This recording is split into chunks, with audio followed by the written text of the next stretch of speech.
Huomenta tähän päivään, sunnuntaihan se täällä oli. Eilisen Mysterypaun työn jälkeen niin hyvä ottaa pikku aamuhiettäs padeliolta. Ei oikein, peli ei ole edistynyt täällä, mutta aurinko ainakin saa ja hikeä sen kautta, mutta ei ehkä pelin kautta niin paljon. Tänään olisi sitten Grand Event, vai onko se nyt sitten Main Eventti, niin sen kakkospäivä ja siihen mie ja Jyki lähdetään pelaamaan. Minulla on pikkustäkki ja Jykillä vähän isompi stäkki. En muista paljon on pelaajia, mutta rahoilla ollaan jo suoraan ja yritetään vaan voittaa muutama flippi siitä ja päästä sitten ihan hyville rahoille. Toivotaan tänään niitä runneja. Eilen ei tosiaan se hyytyi siihen Mystery Bounty. Se oli itse asiassa se sijaan 58, ei 57, mutta eipä sillä mitään väliä. 3 paikkaa rahoista. Lähelle päästi. No, otetaan 1 päivä olut ja hikoillaan loppuun ja siitä se lähtee.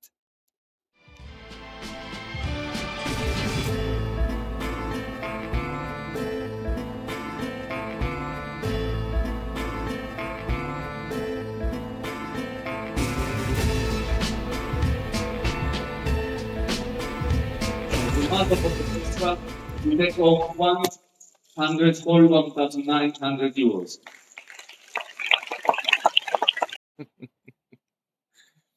Niin kuin varmaan videosta näkee, niin ei tullut Main Eventistä.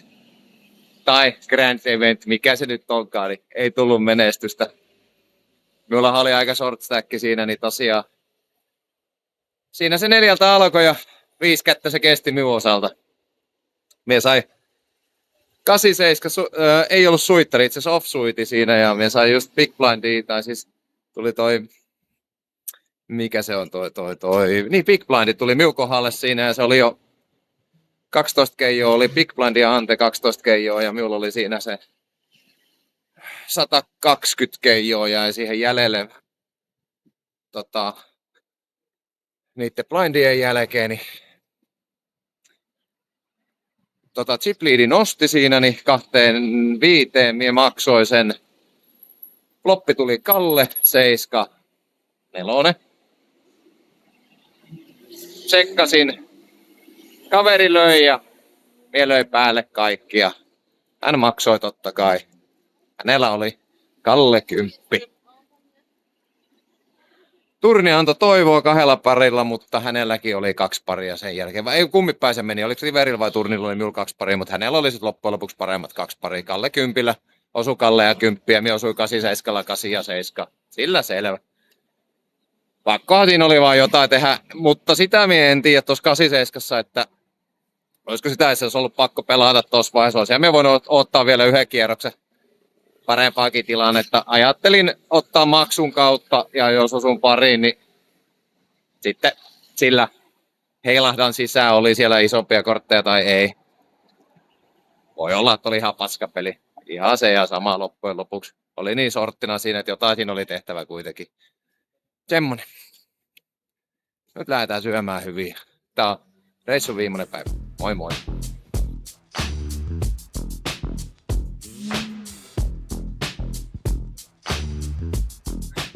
Siellä ne pelaa main eventtiä.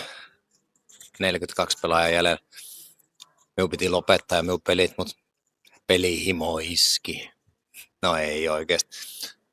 Käytiin tossa syömässä hyvin, niin parilaisia viintä siinä, niin aloin pohtimaan, että mehän on tällä reissulla vielä pelannut mitään näitä hölmöläistä pelejä, eli slotteja tai rulettia, niin 150 € sijoitus rulettiin.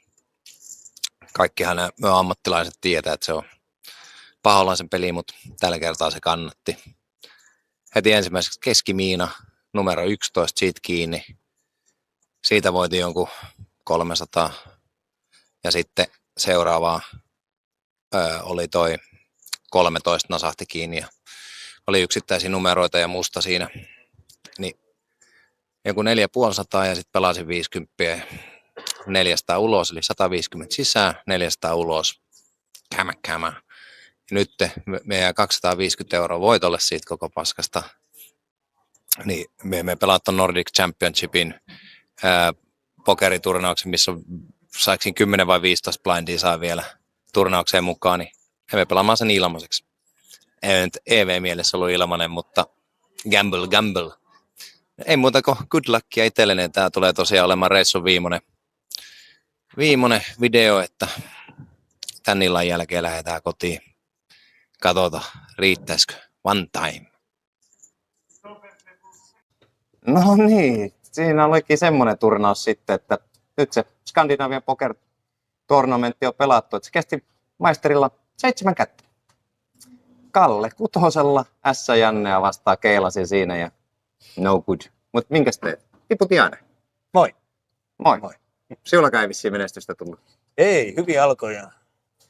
Hyvissä sisään huono sulo. Story of my life in Malta. Se oli vissiin aika iso potti, mikä se pelasi. Joo, oli se vissi 3 kertaa ove-potti. Siinä. 3 kertaa ove. Sitten jäi hilut ja sekin hyvissä mentiin sisälle ja tässä ollaan. No, mutta that's poker, yeah. That's poker. Turnausmenestystä ei tullut siulle. Ei oikein niin kuin missään päässyt liikkeelle. Yksi buble-paikka ja siinä oli kerrottavat turnauksista. Että onneksi käteinen nyt vähän pelasti, mutta niin sanotaan, että ei tullut paraatimarssia Uralille sieltäkään. Eli palomestarille kotiin viemiseksi enemmänkin kokemusta ja hyvää meininkiä. Joo, ja kalsareissa vähän paskaa. No niin, mutta se siitä sitten.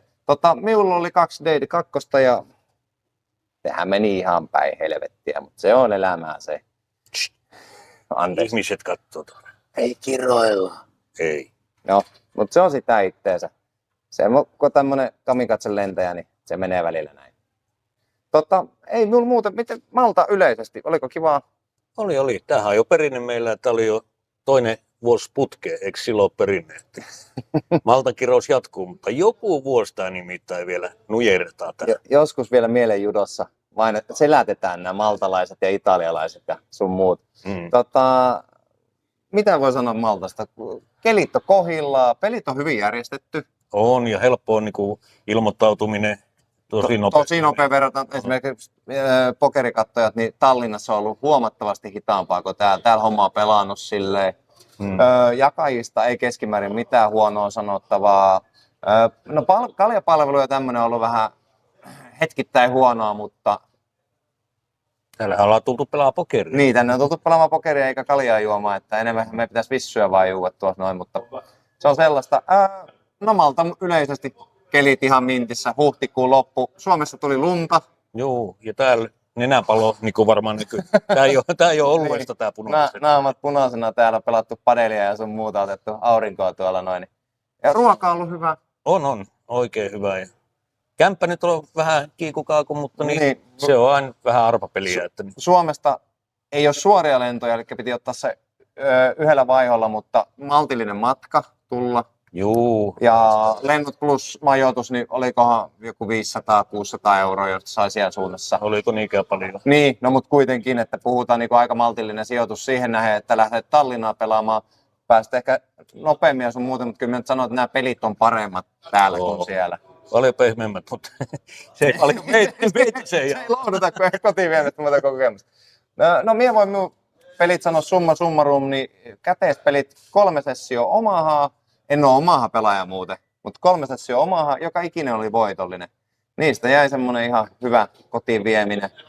Turnaukset jäi pikkasen miinukselle, mutta ei paljon. Sain vielä, minulla oli yhdestä pelaajasta osuuksia tuosta noin, kuka sattui pääsemään 9, niin siitä sain vähän vielä palautuksia lisää. Niin siitä vähän tuli jotain. Sinulla vissiin turnaukset ei oikein edistynyt sinulla, mutta... Ne ei edistynyt, mutta onneksi Omaha ja Teksu sitten käteispuolella vähän pelasti tätä suurempaa monttua. Käteispeleissä voit sanoa sen, että oli ihan hyvät pelit siis keskimäärin ja pöytiä oli useita. Itse asiassa 2 puolta tuolla, Joo. Olisiko joku yli 10 pöytää, mutta paljon, 10-15 välillä ehkä. Sitä siellä toisella puolella oli enemmän vielä kuin niin. Noita. Eli Malta taas kerran, Portomasen kasino oli hyvä. Ja parempi kuin viime kertaa. Parempi kuin se viime, mikä oli Casino Malta oli ehkä sen nimi, niin tämä oli jopa parempi se. Mutta jos mietitte sitä Battle of Maltaa, niin ei se ole huono sekään. Voin suositella. Täällä on hyvät pelit ja puitteet ja kaikki. Hei, vuoden päästä tai joskus uudestaan. Kyllä. Ja ajattele. Huomenna tähän aikaan ollaan kotona. Jes, pääsee syömään lihapullia. Kyllä. Ei mitään muuta kuin, hei, ja jos et ole vielä tehnyt sitä, että oot ottanut tämän kanavan seurantaa, niin tiputin aina sanoo nyt. Tuosta kohtaa painaa tykkää Ja seuraa ja kommentoi. Koska ei näitä kontsia tehdä, jos ei kukaan näitä seuraa eikä mitään. Hei, terveisiä ainakin Helsingin ja Kouvolan porukoille, ketä nähtiin täällä näin. Niin mukavaa porukkaa. mukavaa porukkaa ja kiva jutella niiden suomalaisten kanssa, ketä ollaan. No, oli kyllä ulkomaalaisetkin mukavia tuossa. Varsinkin oli tuossa norjalaisia ja sitten noita. Oliko Saksasta oli ne pari siinä omahapöydässä, niin tosi mukavia oli. Ei siinä mitään, niin näihin kuviin, näihin tunnelmiin.